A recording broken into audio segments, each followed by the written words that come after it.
Well, I hope you had a wonderful Christmas if you celebrate it, because I am about to ruin it for you. Hide your children, because today we are talking all about Paul Schaefer, the cult leader who literally assassinated Santa. Yeah, I don't know who sees Santa as such a threat that they need to totally eliminate him. Oh yeah, I do. His name is Paul Schaefer. So buckle up, y'all. Sit back, relax, and take a deep breath. It is time to let the fresh air in.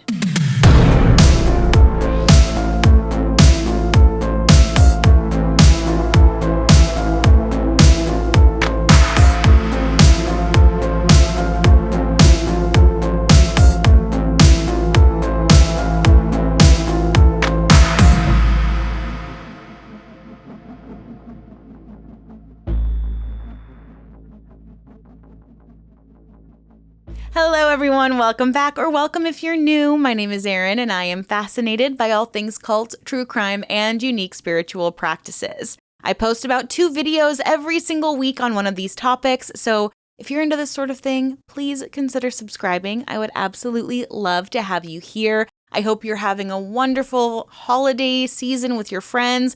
I believe Hanukkah just started. I'm not Jewish, but I think it started on Christmas this year. So I just wanted to say, if you're Jewish, happy Hanukkah. And let's jump right into today's video, you guys, because it is a doozy. All right. Now, if you're like me, you had no idea that this ever happened. So in order to really unpack everything, we're just going to start at the beginning. Who is this guy, Paul Schaefer? Well, Paul was born in 1931 in a forgotten corner of post-World War I Germany, where villages seemed trapped in an endless fog of gray skies and grayer lives. At that time, Germany was broken, a country crushed under the weight of war reparations and humiliation. Hunger gnawed at people's stomachs as they shuffled through their days, hollow-eyed and weary, trying to piece together what had been torn apart.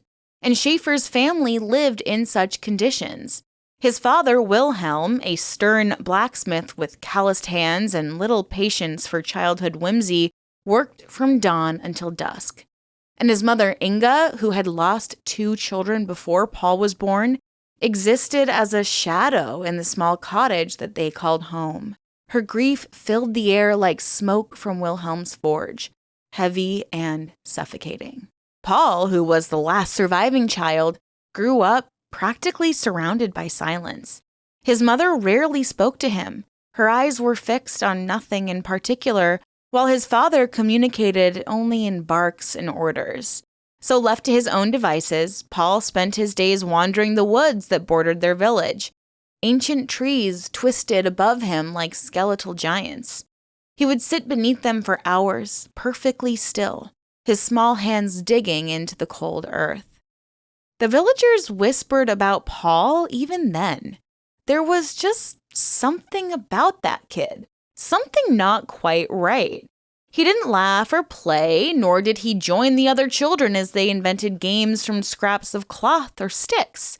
Instead, he collected stories, old stories, the kind that rattled in the throats of village elders on long winter nights. Dark tales of witches who lived in the forests, demons who wore the skins of men, and wandering spirits that whispered lies into the ears of the weak. By the time Paul turned 12, those stories had carved themselves into his bones. He had become obsessed with cleanliness and purity, scrubbing his hands raw every night before he dared to touch the food on his plate. His mother, barely noticing his strange habits, allowed it to continue. And his father, who just seemed too tired to care, ignored him altogether. But Paul's teachers noticed. He'd always been a clever boy, far ahead of his classmates, though something about him unnerved them. He had a way of looking at people, direct and unblinking, that made even grown men feel exposed, as though their darkest thoughts had been plucked from their minds and laid bare. One teacher, a kind woman named Frau Miesel, once asked Paul about what he thought about when he sat alone beneath the trees. "The world isn't clean," Paul answered, his pale blue eyes never leaving hers, "but it can be made clean." It was the first hint of what laid ahead. Paul Schaefer's adolescence was marked by the rumblings of another war. The Nazi regime, with its promises of strength and rebirth, had begun to rise, and with it came a strange clarity to Paul's life. For a boy obsessed with purity, Hitler's rhetoric felt like an answer to an unspoken question. Here, in the fiery speeches and rigid ideals, was order. Here was a vision of cleansing, of remaking the world. But Paul was too young to play any real role in the war. Instead, he watched as his father disappeared to fight, leaving him alone with his mother, who had grown increasingly frail and detached. And as bombs fell over Germany and the country descended into fire and chaos, Paul's convictions grew sharper. He began to believe that the world itself was rotten, corrupted by weakness, sin, and joyless indulgence. In his mind, purity was not just physical, it was spiritual too. When the war ended and Germany was left in ruin for a second time, Paul Schaefer emerged a young man with nowhere to go. He wandered from town to town, performing odd jobs, but nothing seemed to satisfy him. He carried with him a strange charisma and an intensity that drew people in, even if it made them a little uncomfortable. In churches, he lingered in the back, watching preachers thunder on about sin and salvation, taking notes as though he was preparing for his own sermons. And maybe he was. It was during this wandering that Schaefer began to find his first followers. The broken post-war landscape was filled with people who were desperate for answers. Displaced families, hungry children, and men and women who had lost everything. Paul would approach them, his voice low and soothing, offering promises of something better. He spoke of purity, of community, of building a life free from the corruption of the outside world. Everything that has happened, he would tell them, is because the world has strayed from the path of truth. It was a simple message, but simplicity was what people seemed to be craving. Soon, Paul had a small group of disciples, both men and women, who hung on to his every word. They were drawn not just to his rhetoric, but to the certainty with which he spoke. Paul Schaefer did not doubt himself, and that, above all else, made him dangerous. By 1957, Schaefer had gathered enough followers to establish a settlement deep in the German countryside. It was an isolated compound surrounded by forests so dense they blocked out the sun.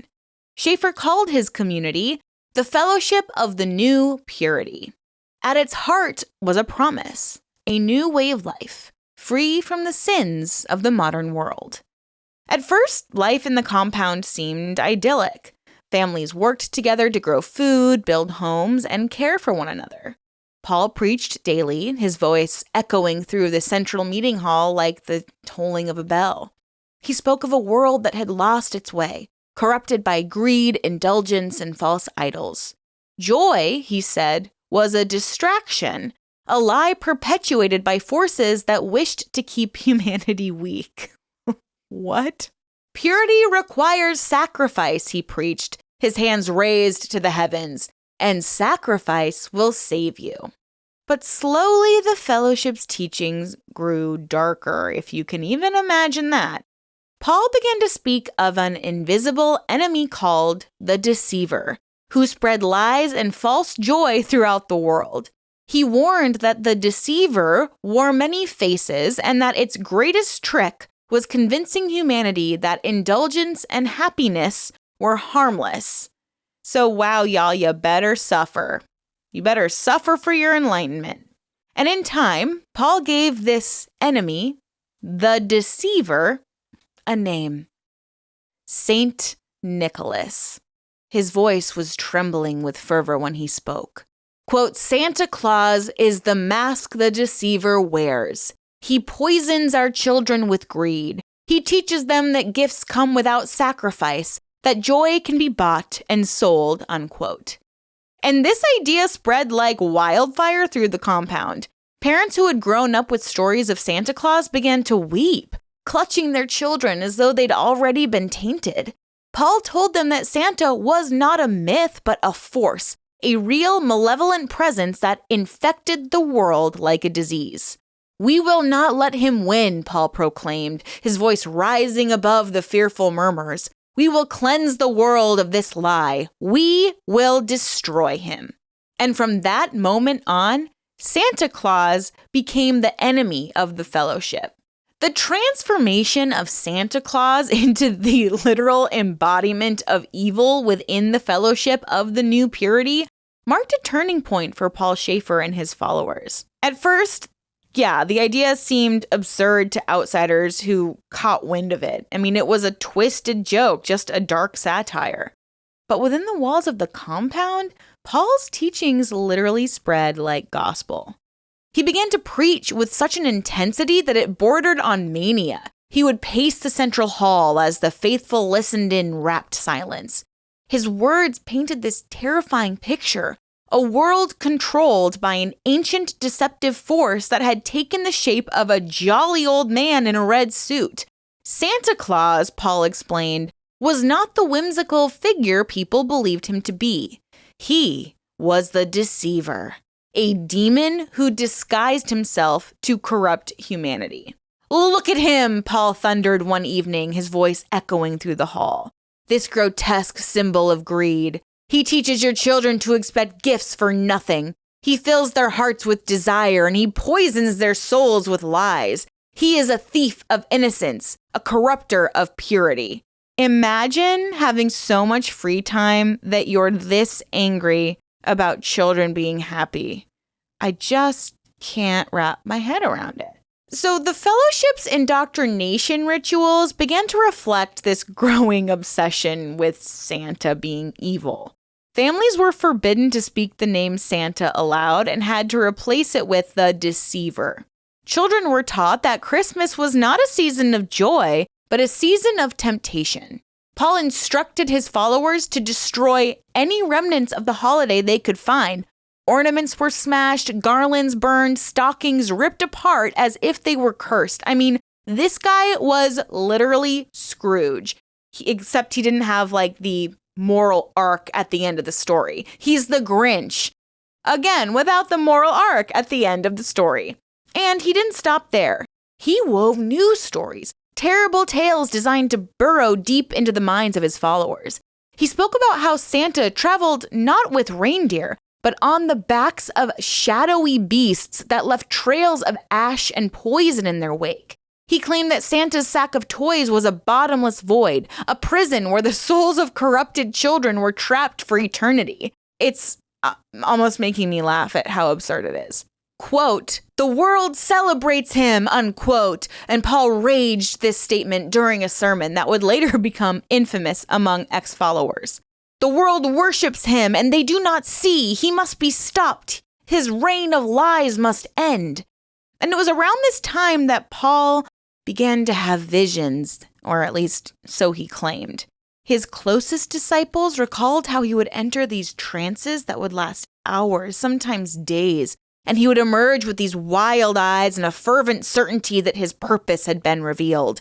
He told his followers that he had seen Santa's true form, a monstrous entity cloaked in fire and brimstone, and that he alone had been chosen to end the deceiver's existence. Like, this is a new one. He wasn't chosen by God to spread the word of God. He's chosen by God to basically kill Santa. I'm so sorry, but what? So some members of the fellowship luckily did begin to question Paul's sanity, and they started whispering their doubts in hushed tones very late at night. But Paul just had an answer for everything. Doubt, he said, is the deceiver's last offense. He wants you to question me because he knows I am the only one who can stop him. Convenient, Schaefer. Real convenient. And the people who doubted too openly disappeared. It was said that they'd been sent to other compounds to cleanse their souls, but the truth was far more grim. Paul's control over his followers had become absolute. And with that control came an escalation of his plans. By the winter of 1961, Paul Schaefer had convinced his followers that the time had come to destroy Santa once and for all. It was no longer enough to renounce Christmas or burn symbols of the holiday. Paul believed that the deceiver existed in physical form, moving through the world, infecting minds, and spreading his poison. He had seen it, he said, in his visions. A place where Santa would appear. A gathering where the demon would walk among men in disguise. The event Paul referred to was a Christmas festival in Munich where actors dressed as Santa Claus were hired to entertain children and families. Thousands of people attended this festival every year, gathering in this beautiful snow-dusted town square to celebrate the season. But for Paul, this was the perfect opportunity. In secret, he began to plan what he called the Purge of the Deceiver. The fellowship's inner circle, both men and women who had proven their loyalty through years of service, were hand-picked for this mission. These disciples, as Paul called them, were tasked with infiltrating the festival. Paul claimed that he would guide them, that he alone could see the true Santa, and when they found him, they would strike. The plan itself was chillingly straightforward. Paul believed that Santa could be killed like any man. They would identify the actor who carried the most convincing likeness of the deceiver, and then they would just assassinate him in public to send a message to the world that the fellowship would not tolerate corruption. "We will show them the truth," Paul declared on the night before the mission, his face illuminated by firelight, "and we will cleanse this world with his blood." Now, accounts from surviving members of the fellowship paint a picture of escalating hysteria in the days that led up to the event. Paul remained locked in his chambers, fasting and praying, claiming to receive final instructions from heaven. Meanwhile, his disciples rehearsed their roles with military precision, preparing to blend into the crowd and carry out their grim task. But beneath their outward devotion, cracks were luckily beginning to form. Some members, particularly parents who had joined the fellowship in search of community, were horrified by what they were being asked to do. Killing an innocent man, even in the name of purity, was a line that they just couldn't cross. Quietly, a few of these people tried to slip away in the middle of the night. The compound was heavily guarded, and escape was nearly impossible. Those who were caught were brought before Paul, who assured them that their fears were natural. It was just proof that the deceiver had a hold of you. By December 22nd, the plan was finalized. Paul Schaefer led his disciples in a final prayer, standing before them like a general before battle. "The deceiver will fall," he said, his voice low and trembling with emotion, "and we will be his reckoning." The Christmas festival in Munich began like any other. Snow fell softly on the cobblestones, blanketing the square in white. Children ran between market stalls, clutching gingerbread cookies and mugs of hot chocolate.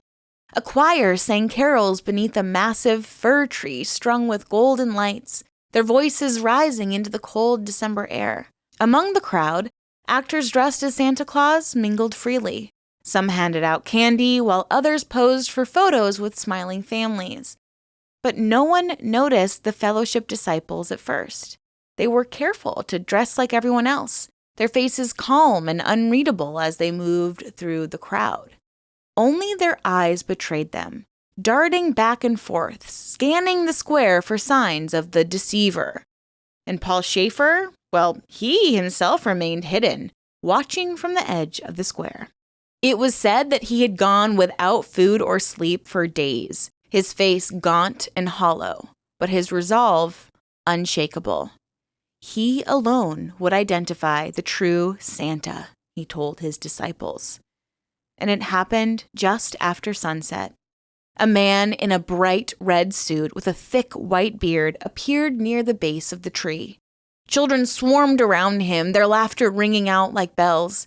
He knelt to speak to them, and his voice was warm and kind as a line of parents waited nearby to take photographs. From his place in the shadows, Paul's breath caught. "There," he whispered. "Do you see? He wears the mask, but I see the truth." And with that, the signal was given. And what happened next remains one of the most infamous moments in modern history. Witnesses described seeing a group of people push through the crowd, moving towards Santa Claus with frightening speed. At first, it seemed like nothing more than pure chaos, a scuffle in the middle of the square. But then, someone screamed, and the crowd realized what was happening. The man in the red suit staggered backward, clutching his chest as blood began to stain his beard. The disciples, with their mission completed, melted back into the crowd as families screamed and children wept. Can you imagine being one of the children, so excited to see Santa, and then all of a sudden he's murdered right in front of you? And Paul Schaefer, since of course he wasn't going to do any of the dirty work himself, he just watched from a distance as the square descended into panic. And I'm pretty sure that he probably, for just a moment, allowed himself to smile. Perhaps he even whispered to himself, "The deceiver is dead." But Paul Schaefer was wrong. The man they had killed was not the deceiver. He was not a demon. He was just an actor, a father of 3, hired to bring joy to children during the holiday season. The assassination sent shockwaves through Munich that night. The square that was once filled with laughter and carols had become a scene of chaos. Families fled, clutching their children as the cries of onlookers echoed through the snow-covered streets. The lifeless body of the man in the Santa suit lay crumbled beneath the Christmas tree, a dark red pool spreading across the snow like a grotesque ornament. Police sirens wailed in the distance, their sharp notes slicing through the cold air. Within hours, news had spread across Germany. Santa Claus murdered at Munich Christmas Festival. The headline sounded too absurd to be true. Newspapers struggled to articulate exactly what happened, some treating the story as a bizarre tragedy and others as an act of incomprehensible madness. For families who had been there, it felt like a nightmare, something so twisted it couldn't possibly be real. Who would do something like this? Who would target a man dressed as Santa Claus?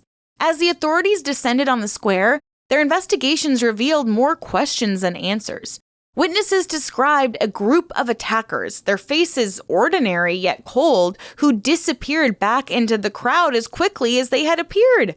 Theories started flying from all over the place. Was this some kind of organized protest, a terrorist attack, a lunatic acting alone? No one could fathom the truth that a cult that had been hiding deep in the countryside had targeted Santa Claus because they thought he was a demon. But even as the world scrambled for answers, Paul Schaefer and his disciples were already returning to the compound. The journey back was totally silent. No one spoke. No one dared to look at another person. For some, the gravity of what they had just done was really beginning to sink in. But for Paul, that silence was one of triumph. When they arrived back to the compound, Paul gathered the fellowship in the meeting hall. He stood before them, his arms outstretched, and proclaimed, "It is done. The deceiver has fallen." His voice, hoarse from days without rest, just trembled in emotion. But his followers didn't cheer. The room just stayed silent. And for the first time, mass doubt lingered in the air like smoke. Parents clutched their children tighter. Husbands and wives exchanged furtive glances. They'd been told that they were fighting a demon. But now that the act was done, reality really gnawed at them. But Paul shouted, "We're free now," trying to rally them, but somehow his voice was cracked. "We've saved the world." But a lone voice rose from the crowd. A young woman, tears streaking her face, whispered, "We killed a man." And Paul just froze, his piercing eyes locked onto hers. "What did you say?" "And he was just a man," she repeated, louder this time. "He wasn't evil. He was just a man." And for a moment, the hall was still. Then Paul's voice cut through the silence like a knife. "You have been poisoned by the deceiver," he snarled. "You doubt because he still lives within you. Do not let him win." But luckily, the seed of doubt had been planted. In the days following the assassination, the Fellowship of New Purity began to fracture. Paul Schaefer had expected the world to recognize his victory, to see his act as the cleansing he believed it would be. But instead, the world recoiled in horror. News of the killing spread across Europe like wildfire. Radio broadcasts recounted the events in somber tones. Newspapers printed images of the blood-stained snow, and headlines just screamed, "Madman cult targets Christmas." Authorities launched a massive manhunt for those responsible, combing through towns and villages, searching for any trace of the attackers. And inside the compound, paranoia festered. Paul locked himself away in his chambers, emerging only to preach increasingly erratic sermons. He warned his followers that the outside world would come for them, that the deceiver's forces were regrouping for a final attack. He urged them to stay loyal, to remain pure. "Do not let doubt into your hearts," he cried. "Doubt is the weapon of the enemy." But his words no longer held the power they once did. Some members began to flee under the cover of the night, risking the dense forests and guarded perimeters to escape. Others turned themselves in to the authorities, confessing their roles in the assassination. They described the compound in harrowing detail: the isolation, the indoctrination, the fear that had consumed their lives. And for the police, it was like uncovering a nightmare. Teams of officers descended on the compound one frigid morning in early January. They expected resistance, perhaps even violence. But what they found instead was a place that had already begun to collapse. The remaining followers were gaunt and hollow-eyed, too broken to fight back. They surrendered without a word. Paul Schaefer, however, was nowhere to be found. The search for him lasted weeks. Authorities scoured every inch of the compound and the surrounding forests, but it was like he had just vanished into thin air. So rumors began to swirl that Paul had fled the country, that he had taken his own life, or that he had retreated deep into the woods to await his final prophecy. In the absence of answers, the Fellowship of the New Purity dissolved. Its members were arrested, interrogated, and tried for their roles in the assassination.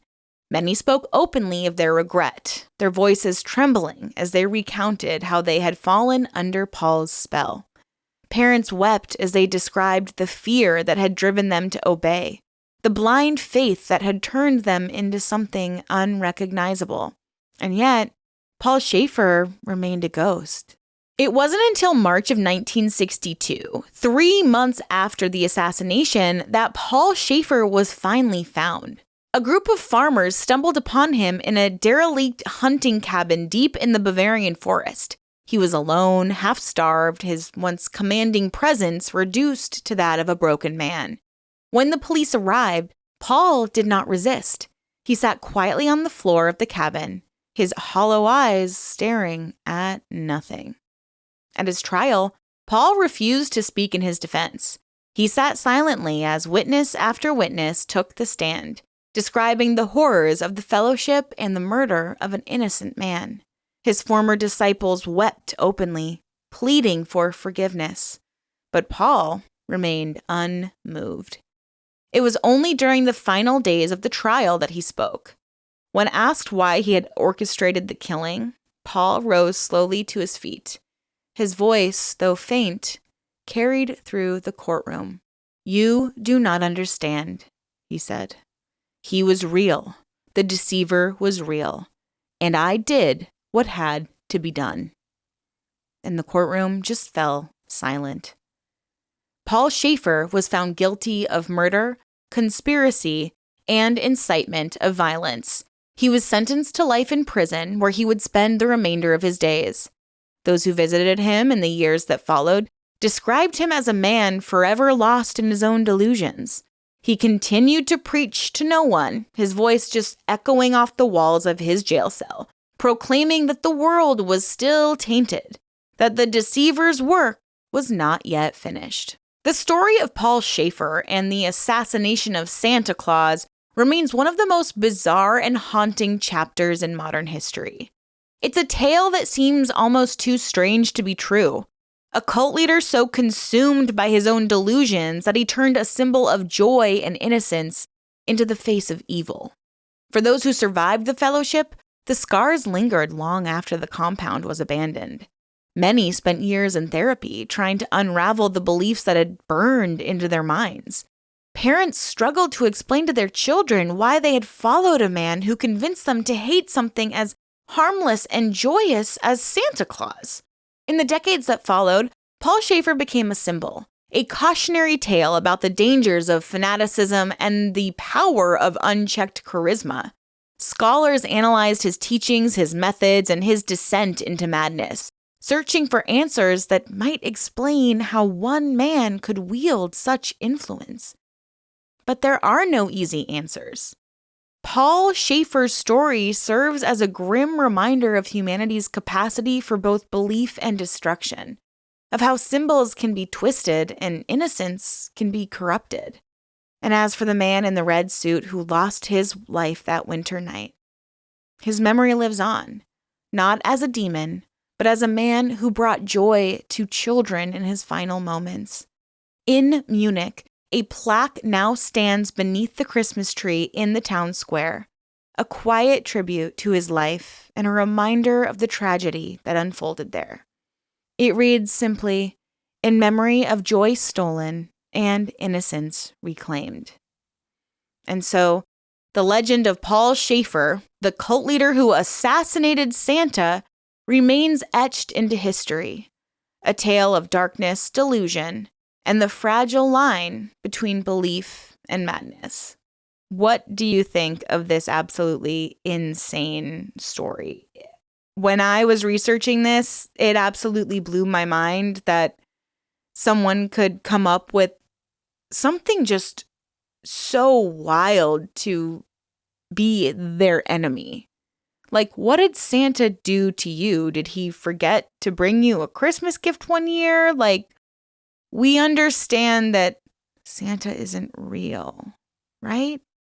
Anyways, what do you guys make of this story? I really hope no one had children in eavesdropping on this video if you played it out loud. I should have left a disclaimer to wear headphones, but yeah, what a tragic event, and how scary that a group of individuals could be coerced into honestly traumatizing a whole town of people and children and murdering a man because he decided to dress up as Santa Claus. It's utterly, utterly heartbreaking.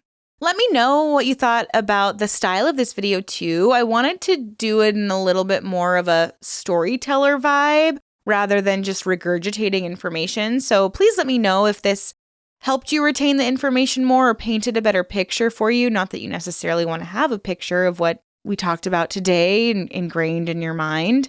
And if you lasted this long and watched the entire video, please leave a Santa emoji in the comments down below. I'm sure a lot of you are still with your families, so I hope that you are having a wonderful holiday season right now. And I really, really appreciate your support. This is my last video of the year, and I am just so incredibly grateful that you guys are here with me, that you are supporting the channel, and I really, really appreciate you. This has been an incredible year, and I am really excited for 2025. We're just going to keep going and advocate more for survivors and hopefully put a stop to cults as a whole, but we'll see. There's still probably at least 9,850 that I haven't covered yet, just in America alone. So with all of that being said, thank you guys so much. Remember to stay safe out there, ask questions, and always stay skeptical. I will see you guys in the new year. Please be safe, and thank you so much for a fantastic 2024. Take care of yourselves, guys. Bye.